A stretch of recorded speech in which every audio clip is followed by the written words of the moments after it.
Si Pilandok at ang Batingaw. May isang pilandok na sinuyod ang lupa para maghanap ng makakain.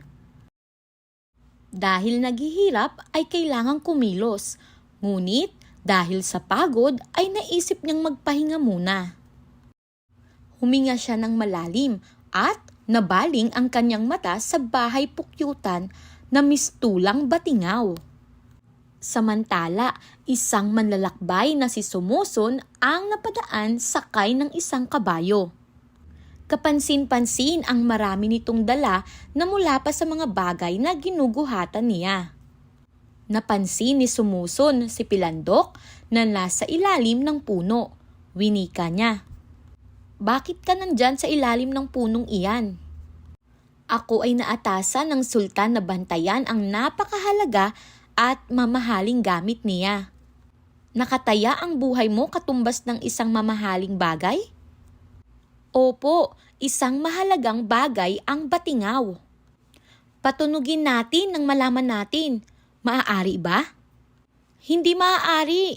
Ang mga kamag-anak lamang ng sultan ang maaaring magpatunog." Napaisip si Sumuson sa sinabi ni Pilandok, lalo lamang itong nagtaka at naakit. Ngunit ako'y maharlika. May karapatan ako."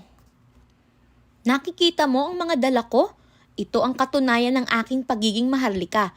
Ibibigay ko sa iyo ang yaman." Sandaling nag-isip si Pilandok.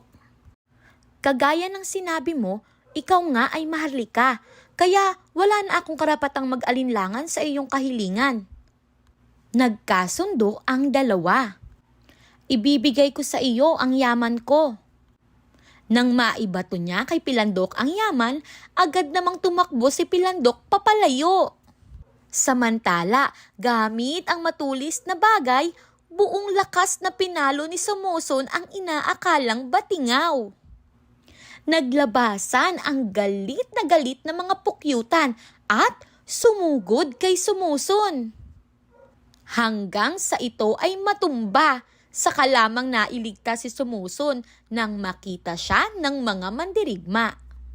Nagising na lamang siya na nasa ibang lugar na, ginagamot mula sa natamong paglusob sa kanya ng mga pukyutan.